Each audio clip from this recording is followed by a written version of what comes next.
ಜಯವ ಬೆಳಗ್ಗೆ ನೋಡ್ತಿದ್ದೀನಿ ಒಂಥರ ಸಪ್ಪಗಳಲ್ಲ. ಹುಡುಗರು ಸ್ಕೂಲ್ಗೆ ಹೋದ್ಮೇಲೆ ಸುಮ್ಮನೆ ಬೆಳಗಿಂದ ಕೂತವಳೆ.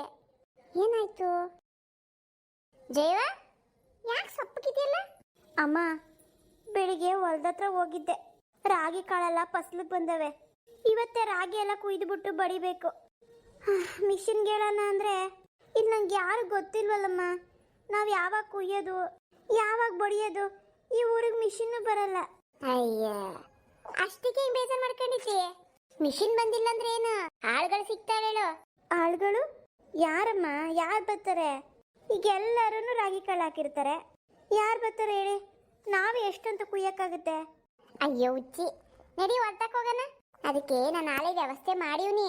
ಈಗಾಗಲೇ ಆಳುಗಳು ಬಂದು ರಾಗಿ ಕುಯ್ತಾರ ಕಣವ. ಏನು? ಹೌದೇನಮ್ಮ?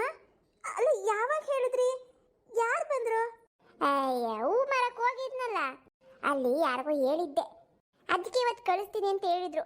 ಇಷ್ಟೊತ್ತು ಕಾಲೇ ಬಂದು ಕುಯ್ತಾ ಇರ್ತಾರೆ. ಕುಯ್ದಾಗಿದ್ದೋ ಏನೋ. ನಡಿ ಹೊರ್ತಕ್ಕೆ ಹೋಗಿ ಎಲ್ಲನೂ ತಂದು ಮನೆ ಮುಂದೆ ಹಾಕ್ರಿ ಅಂತ ಹೇಳೋಣ. ನಡಿ ಹೊರ್ತಕ್ಕೆ ಹೋಗೋಣ. ರಾಗಿ ಎಷ್ಟು ಕುಯ್ದವ್ರೆ ಅಂತ ನೋಡ್ಕೊಂಬರೋಣ. ನಡಿ. ಆಯ್ತಮ್ಮ, ಬನ್ನಿ ಹೋಗೋಣ. ನೋಡು, ಬಂದಾಗ ಕೆಲಸ ಮಾಡ್ಸವ್ರೆ. ನೀನ್ ಗಾಬರಿ ಆಗಿದ್ದೆ. ಹೂನಮ್ಮ, ಸ್ವಲ್ಪ ಗಾಬರಿ ಆಗ್ಬಿಟ್ಟಿತ್ತು. ಯಾರು ಕುಯ್ತಾರ ಬಂದು ಇಷ್ಟೊಂದು ಅಂತ. ನಮ್ಮಿಬ್ರ ಕೈಲಿ ಆಗ್ತಿರ್ಲಿಲ್ವಲ್ಲ. ಗೊತ್ತು ಕಣವ, ಅದಕ್ಕೆ ನಾನು ಯಾರಿಗಾನ ಹೇಳಿರ್ತೀನಿ, ನೀನ್ ತಲೆ ಕೆಡ್ಸ್ಕೊಂಬಿಡ. ಅಕ್ಕವ್ರೆ, ನೀವೇನ್ ತಲೆ ಕೆಡ್ಸ್ಕೊಂಬಿಡ್ರಿ, ಎಲ್ಲ ಕುಯ್ದಾಕ್ತಿವಿ ಬಿಡ್ರಿ. ಇವತ್ತೇನೆ ಎಲ್ಲ ತಂದು ಮನೆ ಮುಂದೆ ಹಾಕ್ಬಿಡ್ತೀವಿ ಗುಡ್ಡೆ. ನಮಗೆ ಕೂಲಿ ಕೊಟ್ರೆ ಸಾಕು. ಇಂಥವ್ ಯಾವ್ದಾನ ಕೆಲಸ ಇದ್ರೆ ಹೇಳ್ತಾ ಇರಿ, ಬರ್ತಿರ್ತೀವಿ. ಆಯ್ತಮ್ಮ, ಆಯ್ತು, ನಿಮ್ಗೆ ಹೇಳ್ತೀವಿ. ಕೂಲಿ ಎಷ್ಟು ಬೇಕು? ಕೂಲಿ ಒಬ್ರೊಬ್ರಿಗೆ 1000 ರೂಪಾಯಿ ಕೊಟ್ಬಿಡ್ರಿ. 1000 ರೂಪಾಯಿನಾ? ಹೂನವ ಜಯವ, ಪಾಪ ಅವ್ರು ಬೆಳಗಿಂದ ಸಂಜೆವರೆಗೂ ಮಾಡ್ತಾರೆ. 1000 ರೂಪಾಯಿ ಕೊಡ್ದೇನು? ಈ ಉರಿಯ ಬಿಸಿಲಿನಾಗೆ ಹೆಣ್ಮಗಳು ಕೆಲಸ ಮಾಡೋದು ಕಷ್ಟನಲ್ವೇನವ? ಆಯ್ತು ಬಿಡಿ ಅಮ್ಮ, ನೀವು ಹೇಳಿದ್ಮೇಲೆ ಕೊಟ್ಟೆ ಕೊಡ್ತೀನಿ. ಇಷ್ಟೊಂದೆಲ್ಲ ನಮ್ಮ ಕೈಲಿ ಮಾಡೋಕೆ ಆಗ್ತಿರ್ಲಿಲ್ಲ. ಅದು ಅಲ್ಲದೆ ಮನೆವರೆಗೂ ತಂದಾಕ್ತೀವಿ ಅಂತ ಹೇಳ್ತಾವ್ರೆ. ಕೊಡೋಣ ಬಿಡಿ ಅಮ್ಮ, ಕೊಡ್ತೀವಿ ಬಿಡಿ. ಹುಷಾರ ನೋಡ್ಕೊಂಡು ಮಾಡಿ, ಕೈ ಕುಯ್ಕೊಂಡದಾಮೇಲೆ. ಆಯ್ತು ಬಿಡಕ್ಕ, ನೋಡ್ಕೊಂಡು ಮಾಡ್ತೀವಿ. ಇದೆಲ್ಲ ಅಭ್ಯಾಸ ಆಗಿತ್ತು ನಮ್ಗೆ. ನಂದು ಇದೇ ಕೆಲಸ ಅಲ್ವಾ? ಅಂದ್ರೂ ಹುಷಾರು. ಆಯ್ತಕ್ಕ, ಆಯ್ತಾಯ್ತು. ಅಮ್ಮ, ನನ್ನ ಕೈ ನಂಬಕ್ಕಾಗ್ತಿಲ್ಲ. 10 ಮೂಟೆ ರಾಗಿ ಆಗಿ ಇನ್ನೂ ಇಷ್ಟು ಬಡಿಯೋದಿದೆ. ಇದನ್ನ ಬಡಿದ್ರೆ ಇನ್ನೊಂದು 3-4 ಮೂಟೆ ಆಗುತ್ತೆ. ಅಮ್ಮ, ಇಷ್ಟೊಂದು ಫಸಲು ಬರುತ್ತೆ ಅಂತ ನನಗೆ ಗೊತ್ತೇ ಇರಲಿಲ್ಲ ಕಣಮ್ಮ. ನಾನೇನೋ ಒಂದು 5-6 ಮೂಟೆ ಆಗುತ್ತೆ ಅನ್ಕೊಂಡಿದ್ದೆ. ಭೂತಾಯಿ ಕೈ ಬಿಡ್ಲಿಲ್ಲ ಕಣಮ್ಮ, ನಮ್ಮನ್ನ ಇಷ್ಟೊಂದು ಆದಾಯ ಕೊಟ್ಬಿಡ್ಲು. ಹೂನವ, ಹ್ಞೂ. ನೀ ಕಷ್ಟ ಬಿದ್ದಿರೋದು ಅಷ್ಟಿಷ್ಟ ಹೇಳು. ಹೆಣ್ಣಾಗಿ ನೀನೇ ಗೈದೆ, ಹೊಲ ಉಳ್ದೆ, ಬಿತ್ತನೆ ಮಾಡ್ದೆ. ಪ್ರತಿದಿನ ಅದನ್ನ ಮಗ ಮಗ ನೋಡ್ಕೊಂಡಂಗೆ ನೋಡ್ಕೊಂಡಿದ್ದಿ. ಫಸ್ಲು ಕೊಡ್ದಂಗಿರ್ತಾಳ ತಾಯಿ. ಹೇಳ. ಎಲ್ಲ ನಿಮ್ಮ ಆಶೀರ್ವಾದ ಅಮ್ಮ. ನಿಮ್ಮ ಸಹಾಯ ಇಲ್ದೆ ನಾ ಇದೆಲ್ಲ ಮಾಡೋಕ್ಕಾಗ್ತಿತ್ತಾ? ನಿಮ್ಮ ಜಾಗ, ನಿಮ್ಮ ಕಾಳು, ಶ್ರಮ ಮಾತ್ರ ನಂದಷ್ಟೇ. ಏನಿದ್ರು ಶ್ರಮ ಬೇಕಲ್ಲವ? ಬಿಡು, 2 ಮೂಟೆ ರಾಗಿ ಇಟ್ಕೊಂಡು ಮಿಕ್ಕಿದ್ದೆಲ್ಲ ಮಾಡ್ಬಿಡವ.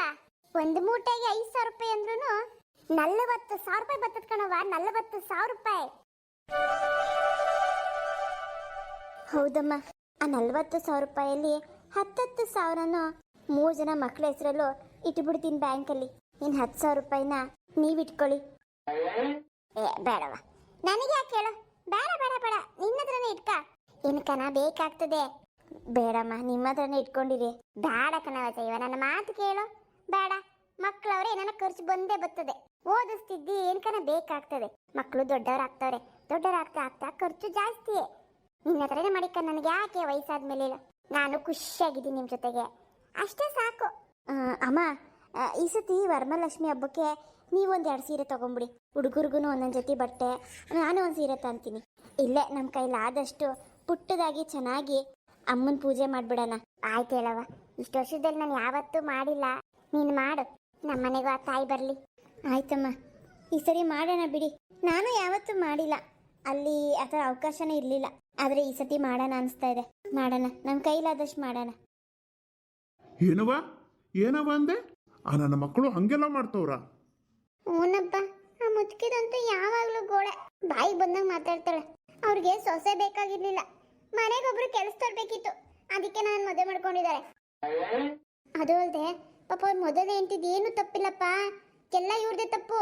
ತನಗ್ ಬಡ್ದಂಗೆ ಬಡ್ದು ಬೈದು ಅವಮಾನ ಮಾಡಿ ಕಳಿಸಿರೋದು. ಕಟ್ಕೊಂಡಾದಿಂದ ಆ ಪಾಪ ಹೆಂಗ್ಸಿಗೆ ನೆಮ್ಮದಿನೇ ಕೊಟ್ಟಿಲ್ಲಂತೆ.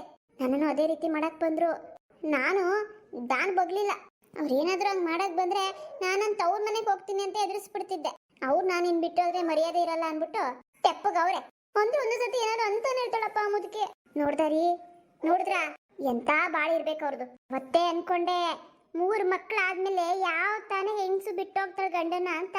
ಎಲ್ಲ ಇವರೇ ಹೇಳ್ಬಿಟ್ರಲ್ಲ, ಎಲ್ಲ ಅವಳದೇ ತಪ್ಪು ಅಂತ. ಇಲ್ದಿರೋನೆಲ್ಲ ಸೇರಿಸಿ ಹೇಳಿ ಇದನ್ನ ನಂಬ್ಕೊಂಡು ನಾವು ನನ್ನ ಮಗಳನ್ನ ಕೊಟ್ಟೆ. ಈಗ ನನ್ನ ಮಗಳು ಬಾಳು ನೆಮ್ಮದಿ ಇಲ್ದಿದ್ದ ಜೀವನ. ಕೆಂಪಿ, ನೀನ್ ಯಾಕೆ ಸುಮ್ಮನಿದ್ದೆ? ನಿನ್ ಗಂಡನ ಕುತ್ತಿಗೆ ಪಟ್ಟಿ ಇಟ್ಕೊಂಡು ಕೇಳತ್ತಾನೆ ನಾನು ಮದುವೆ ಮಾಡ್ಕೊಂಡಿದ್ದು ಇದಕ್ಕೇನ ಅಂತ. ಅಯ್ಯ ಅಮ್ಮ, ಅವನ್ನೇನು ಕೇಳ್ತೀಯ? ಅವನ್ನ ಎಲ್ಲ ಬರೀ ಅವ್ರ ಅಮ್ಮನ ಮಾತು. ನನ್ನ ಹತ್ರ ಸುಮ್ಮನೆ ನಾಟಕ ಮಾಡ್ತಾನೆ. ಹಂಗೆ ಹಿಂಗೆ ಚಿನ್ನಾರನ್ನ ಅನ್ಕೊಂಡು ಆಮೇಲೆ ಎಲ್ಲ ಅವ್ರ ಅಮ್ಮನ ಹೇಳ್ದಂಗೆ ಕೇಳೋದು. ಇದು ಯೋಚನೆ ಮಾಡ್ಬೇಕಾಗಿರೋ ವಿಷಯನೇ. ನೀನು ಹೂ ನನ್ನವ ಹೂ ಅನ್ನೋ, ನನ್ನ ಮಗನ ಕೈಯ ಕಾಲ ಮುರಿದು ಬಿಡ್ತೀನಿ ನಾನು. ಅಯ್ಯ ಸುಮ್ಮನಿರಿ, ಬೇಡ ಅಂತ ಕೆಲಸ ಮಾಡೋದು ಬೇಡ. ಒಂದ್ 2 ದಿನ ಇಲ್ಲೇ ಇರ್ಲಿ ಕೆಂಪಿ, ಹುಡುಕಾಡ್ಲಿ ಚೆನ್ನಾಗಿ. ಆಗ ಬುದ್ಧಿ ಬರ್ತದೇನು. ಅವ್ರ ಅವ್ ಮಾಡಕ್ಕೇನ್ ದಾಡಿ ಏನ್ ಮೂಲ ಹಿಡ್ದವಳ ಅವಳು? ಮಾಡ್ಕೊಂಡ್ ತಿನ್ನಕ್ಕೇನ್ ದಾಡಿ? ಸೊಸೆ ಮನೆಗ್ ಬಂದ ತಕ್ಷಣ ಕೈಗೆ ಬಳೆ ಹಾಕೊಂಡ್ ಕುತ್ಕೊಂಡ್ಬಿಡ್ತಾರೆ ಇವ್ರು. ವಯಸ್ಸಾಗಿದ್ ಬುದ್ಧಿ ಇಲ್ಲ ನೋಡು. ಸೊಸೆದಿರು ಮನೆಗ್ ಬಂದಾಗ ಅವ್ರಿಗೂ ಒಂಚೂರು ಸಹಾಯ ಮಾಡ್ಕೊಂಡಿದ್ರೆ ಕೊನೆಗಾಲಕ್ಕೆ ಅವರು ನೋಡ್ತಾರೆ. ಏನ್ ಬಂದ ತಕ್ಷಣ ಸುಮ್ನೆ ಕೈ ಕಟ್ಕೊಂಡ್ ಕುತ್ಕೊಬಿಟ್ಟು ಮಹಾರಾಣಿ ತರ ಆ ಕೆಲಸ ಮಾಡಿ ಈ ಕೆಲಸ ಮಾಡು ನಂದೇನಿಲ್ಲ ಅನ್ನೋ ತರ ಕೈಗೆ ಬಳೆ ಹಾಕೊಂಡ್ ಕುತ್ಕೊಂಡ್ಬಿಟ್ರೆ ಎಲ್ ಮಾಡ್ತಾರ ಸೊಸೆದಿರ? ಏನ್ ಅಪ್ಪ ಅಮ್ಮ ಮನೇಲಿ ಹಂಗೆ ಮಾಡ್ಸಿರ್ತಾರ? ಅದೇನು ಅಂತಾರಲ್ಲ ರೀ, ಎಲ್ಲ ಖರ್ಚು ಮಾಡಿ ಇನ್ನೊಬ್ರು ಮನೆ ಕೆಲಸದೊಳಗೆ ಸೇರ್ಕೊಳ್ಳೋದು. ಹಬ್ಬಬ್ಬಬ್ಬ, ಇದು ಮದುವೆನ ಹೆಸರು ಬೇರೆ. ಹೂನಮ್ಮ, ಹಂಗೇನೆ ಅವ್ರು ಮಾಡೋದು. ಅವ್ರ ಮಗಳು ಬಂದಾಗ ಹೆಂಗ್ ನೋಡ್ಕೋತಾರ ಗೊತ್ತಾ? ಅವ್ರ ಮಗಳ ಕೈಲಿ ಒಂದು ಕೆಲಸ ಮಾಡ್ಸಲ್ಲ. ಇವ್ರಮ್ಮ ಬರೀ ನನಗೆ ಕೆಲಸ ಹಚ್ಚುತ್ತಾಳೆ. ಅವ್ರ ಮಗಳು ಬಂದ್ರೆ ಅದ್ ಮಾಡು ಇದ್ ಮಾಡು, ಊಟ ಹಾಕೊಂಡೋಗಿ ತಗೊಂಡೋಗಿ ಕೊಡು ಕೈಗೆ ಅಂತಾಳೆ. ಅವಳ ಕೈ ಏನ್ ಬಿದ್ದೋಗೈತಂತ ಹೋಗಿ ಹಾಕೊಂಡ್ ತಿನ್ನಕ್ಕಾಗಲ್ವಾ ಅವಳಿಗೆ? ನೋಡ್ದೇನ್ರಿ, ನಾದ್ನಿ ಆದವಳು ಅತಿಕೆಗೆ ಮರ್ಯಾದೆ ಕೊಟ್ಕೊಂಡು ಬಿಡಿ ಅತಿಕೆ ನಾನು ಹಾಕಂತೀನಿ, ನಾನೇನು ಸಹಾಯ ಮಾಡ್ಲಾ ಅಂತ ಬಂದು ಕೇಳಬೇಕು. ಅಂತದ್ರಲ್ಲಿ ಅವ್ರ ಅಮ್ಮನ ಮಾತು ಕೇಳ್ಕೊಂಡು ಕೂತಿತ್ತವಳು ಹಾಕೊಂಬರ್ಲಿ ಅಂತ ಬಯಸ್ತಾಳಲ್ಲ ಅವಳು. ಅವಳಿನ ಎಂತ ಸೀಮೆ ನಾದ್ನಿ ಇರ್ಬೇಕು. ಹೆಣ್ಮಕ್ಳಿಗೆ ನಯ ವಿನಯ ಕಲ್ಸಿಲ್ಲ, ಅದಕ್ಕೇನೋ ಗೌರವ ಕೊಡ್ಬೇಕನ್ನೋದು ಕಲ್ಸಿಲ್ಲ. ಹೂನಮ್ಮ, ಅವ್ರ ಮಗಳು ಬಂದ್ರಂತೂ ಕಾಲ್ ಮೇಲೆ ಕಾಲಕ್ಕಂತ ಕೂತಿರ್ತಾಳು ಒಂದೊಂದ್ಸರಿ. ನಾನು ಅಲ್ಲಿ ಅಡುಗೆ ಮನೇಲಿ ಏನೋ ಕೆಲಸ ಮಾಡ್ತಿರ್ತೀನಿ, ಇಲ್ಲ ಕಸ ಗುಡಿಸ್ತಿರ್ತೀನಿ. ಇವ್ರೇನ್ ಮಹಾರಾಣಿ ತರ ಅವಳದೇ ಮನೆ ಅನ್ನೋ ತರ ನಾನು ಮನೆ ಕೆಲ್ಸಕ್ಕೆ ಇದ್ದೀನೇನೋ ಅನ್ನೋ ತರ ಕಾಲ್ ಮೇಲೆ ಕಾಲಕ್ಕಂಡು ಅಮ್ಮ ಮಗಳು ಇಬ್ರು ಕೂತಿರ್ತಾರೆ. ಇವರು ಪೇಪರ್ ಹತ್ರ ಕೂತಿರ್ತಾರೆ. ನನ್ ನೋಡಪ್ಪ, ನಂಗೆ ತಲೆ ಕೆಟ್ಟೋಗೈತೆ. ನಾನು ಹೋಗಲ್ಲ ಇನ್ನೊಂದ್ಸರಿ. ಹೆಂಗೋ ಈ 5 ವರ್ಷ ಎಣಗಿದ್ದೀನಿ. ಹೆಂಗೋ ಏನಪ್ಪ ಮದುವೆ ಆಗಿ ಹಿಂದೆನೆ ಓಡ್ ಬಂದ್ಲು ಮಗಳು ಅಂತ ಒಂದು ಹೆಸರು ಬರ್ತದೆ ಅನ್ಬಿಟ್ಟು ಹೆಣ್ಮಕ್ಳು ಎಲ್ಲ ಸಹಿಸ್ಕೊಂಡಿರ್ಬೇಕಾ? ಇಂಥವ್ರ ಜೊತೆ ಈ ಬಾಳ್ ಮಾಡೋದ್ಕಿಂತ ವಿದ್ವೆ ಅನ್ನೋ ಪಟನ ಎಷ್ಟೋ ಚೆನ್ನಾಗಿತ್ತು. ನನಗೆ ನಿಮ್ ಜೊತೆ ನೆಮ್ಮದಿಯಾಗಿರ್ತಿದ್ದೆ. ಇದು ಯಾವ್ದೋ ನೀವು ಮದ್ವೆ ಮಾಡ್ಬಿಟ್ಟು ಚೆನ್ನಾಗಿರ್ತೀಯ ಅಂತ ಅನ್ಬಿಟ್ಟು ಇಲ್ಲಿ ಕೊಟ್ರಿ. ನನ್ನ ಪರಿಸ್ಥಿತಿ ಹಿಂಗೈತ್ ಕಣಪ್ಪ. ಆಯ್ತು ಬಿಡವ, ನೀನು ಅಲ್ಲೇನು ಹೋಗಿ ಎಣಗ್ಬೇಕಾಗಿಲ್ಲ. ಹಾಳಾಗಿ ಹೋಗ್ಲವ್ರು. ಇರೋದೊಬ್ಳು ಮಗಳು, ನೀನ್ ನಮ್ಗೆ ಯಾವತ್ತೂ ಭಾರ ಅಲ್ಲ. ಅವ್ನ ನೆಟ್ಟ ನೋಡ್ಕೊಂಡಿದ್ರೆ ಈ ಮನೆಯನ್ನು ಅವನಿಗೆ ಕೊಡೋಣ ಅನ್ಕೊಂಡಿದ್ದೆ. ಅವನಿಗೆ ಯೋಗ್ಯತೆ ಇಲ್ಲ ಅಂತ ಗೊತ್ತಾದ್ಮೇಲೆ ಯಾಕೆ ಕೊಡೋಣ ಹೇಳೋ? ನೀನೇ ಬದುಕು, ನಿಂದೇ ಮನೆ ಇದು, ನಿನ್ನ ಹೆಸರಿಗೆ ಬರಿತೀನಿ. ಕೊನೆಯವರೆಗೂ ನಿನ್ನ ಕೈಲಿ ಎಷ್ಟು ಆಗ್ತದೋ ಅಷ್ಟು ದಿನ ಇದ್ದು, ಆಮೇಲೆ ನಾವೆಲ್ಲ ಹೋದ್ಮೇಲೆ ನಿನಗೂ ಒಂದ್ಸತಿ ವಯಸ್ಸಾಗ್ತದಲ್ಲ, ನಿನಗೆ ಯಾರು ಕಷ್ಟಕ್ಕೆ ಆಗ್ತಾರೋ ಅವ್ರು ಕೊಡವ. ಇಲ್ಲಾಂದ್ರೆ ಈ ಜಾಗನೇ ಅದನ್ನ ಅನಾಥಾಶ್ರಮ ಬರ್ದ್ಬಿಡು, ತೊಂದರೆ ಇಲ್ಲ. ನಮ್ಮ ಆತ್ಮಕ್ಕೆ ನೆಮ್ಮದಿ ಸಿಗ್ತದೆ. ಸರಿನಪ್ಪ, ಹಂಗಾರೆ ನಾನು ಇಲ್ಲೇ ಇರ್ತೀನಿ. ಅಲ್ಲ, ಯಾರಾದ್ರೂ ಏನಾದ್ರು ಕೇಳಿದ್ರೆ ಏನ್ ಹೇಳ್ತೀರಾ? ಅಯ್ಯೋ ಬಿಡವ, ಹೇಳ್ತೀನಿ. ಕೊಟ್ಟಿರೋದು ನಾವು ಮನುಷ್ಯರಾಗಲ್ಲಪ್ಪ, ರಾಕ್ಷಸಂಗೆ. ನನ್ನ ಮಗಳನ್ನ ರಾಕ್ಷಸನ ಕೈಲಿ ಇಷ್ಟ ನಮ್ಗೆ ಇಷ್ಟ ಇಲ್ಲ. ಕಟ್ಕೊಂಡ್ ಕೊಟ್ಟು ಮಗಳನ್ನ ಕಳ್ಕೊಳ್ಳೋದ್ಕಿಂತ ನಮ್ಮನೇಲೆ ಇಟ್ಕೋತೀವಿ ಅಂತ ರಾಜರೋಷವಾಗಿ ಹೇಳ್ತೀನಿ ಬಿಡವ. ಎದ್ರಕಬೇಡ ನೀನು. ಊರ್ ಜನಕ್ಕೆ ಎದ್ರಕೊಂಡು ನೆಮ್ಮದಿ ಕಳ್ಕೊಳಕ್ಕಾಗ್ತದೆ ಹೇಳು? ನಾವೇನು ಯಾರಿಗೇನು ಕಮ್ಮಿ ಇಲ್ಲ, ನಮ್ದು ಹೊಲ ಜಮೀನ್ ಎಲ್ಲ ಐತೆ. ಸಾಯೋವರು ಕುತ್ಕೊಂಡು ತಿನ್ಬೋದು. ಏನೋ ಒಂದು ನಿನ್ನ ಜೀವನಕ್ಕೆ ಒಂದು ದಿಕ್ಕಾಗ್ತದೆ ಅಂದ್ಬಿಟ್ಟು ನಾನು ಹಿಂಗೆ ಮಾಡಿದೆ. ಒಂಟಿಯಾಗಿರ್ತೀಯ ಕೊರಗ್ತೀಯ ಅಂದ್ಬಿಟ್ಟು. ಅಂದ್ರೂ ನಿಂಗೆ ನೆಮ್ಮದಿ ಇಲ್ಲ ಮದುವೆ ಆದ್ಮೇಲೆ ಅಂದ್ರೆ ಮದುವೆಗೆ ಏನು ಅರ್ಥ ಇದ್ದದ್ದು ಹೇಳು? ಉಗಿಮಕ್ಕೆ ಅವನಿಗೆ ಇನ್ಯಾವತ್ತೂ ಕಳ್ಸಲ್ಲ ನಿನ್ನಲ್ಗೆ.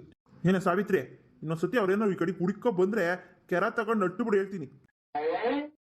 ಹೇಳ್ರಿ, ಪರ್ಕೆ ತಂತೀನಿ ನಾನು. ಪರ್ಕೆ ತಗೊಂಡು ಮಗ ಕೆರ್ತ್ ಕಳಿಸ್ಬಿಡ್ತೀನಿ, ಅಮ್ಮ ಮಗ ಇಬ್ರಿಗೂ. ಮಗಳ ನೆಟ್ಟಗೆ ನೋಡ್ಕೊಳಕ್ ಯೋಗ್ಯತೆ ಇಲ್ಲ. ನಾವೇನ್ ಬಿಟ್ಟಿ ಬಿದ್ದಿದ್ದೀವ? ಅದೇನೆ, ನಾನು ಸ್ವಲ್ಪ ಇದ್ರ ಹತ್ರ ಹೋಗ್ಬಿಟ್ಟು ಬರ್ತೀನಿ, ಸೊಸೈಟಿ ಹತ್ರ ಒಂಚೂರು ಟೀ ಗೀಕು ಬರ್ತೀನಿ. ಆಯ್ತ್ರಿ, ಹೋಗಿ ಬರ್ರಿ. ಸುಮ್ಮನಿರುವ ಕೆಂಪಿ, ಯೋಚನೆ ಮಾಡ್ಬೇಡ, ನಾವಿದ್ದೀವಿ. ಫ್ರೆಂಡ್ಸ್, ಇವತ್ತಿನ ಎಪಿಸೋಡ್ ಇಷ್ಟ ಆಗಿದೆ, ಪ್ಲೀಸ್ ಲೈಕ್ ಮಾಡಿ, ಶೇರ್ ಮಾಡಿ, ಕಮೆಂಟ್ಸ್ ಮಾಡಿ. 6 ಗಂಟೆ ಎಪಿಸೋಡ್ನ ಸ್ವಲ್ಪ ಲೇಟ್ ಆಗ್ತಾ ಇದ್ದೀನಿ, ಬೇಜಾರು ಮಾಡ್ಕೋಬೇಡಿ. ಟೈಮ್ ಕರೆಕ್ಟಾಗಿ ವಿಡಿಯೋ ಹಾಕೋದಕ್ಕೆ ಆಗ್ತಾ ಇಲ್ಲ, ಅಂದ್ರೂ ನಾನು ಪ್ರಯತ್ನ ಪಡ್ತಾ ಇದ್ದೀನಿ. ಬೇಜಾರು ಮಾಡ್ಕೋಬೇಡಿ ಫ್ರೆಂಡ್ಸ್, ಸಪೋರ್ಟ್ ಮಾಡಿ ಹಾಗೆ ಕಮೆಂಟ್ಸ್ ಮಾಡಿ. ನಿಮ್ಮ ಕಮೆಂಟ್ಸ್ಗೋಸ್ಕರ ಕಾಯ್ತಾ ಇರ್ತೀನಿ. ಮತ್ತೆ ಮುಂದಿನ ವಿಡಿಯೋದೊಂದಿಗೆ ಸಿಗೋಣ. ಮತ್ತೆ ಇವತ್ತು ರಾತ್ರಿ 10 ಗಂಟೆ ಅಷ್ಟರಲ್ಲಿ ಇನ್ನೊಂದು ವಿಡಿಯೋ ಅಪ್ಲೋಡ್ ಮಾಡೋಕ್ಕೆ ಟ್ರೈ ಮಾಡ್ತೀನಿ. ಆಗಲಿಲ್ಲ ಅಂದರೆ ಬೇಜಾರು ಮಾಡ್ಕೋಬೇಡಿ, ನನ್ನ ಪ್ರಯತ್ನ ನಾನು ಮಾಡ್ತೀನಿ.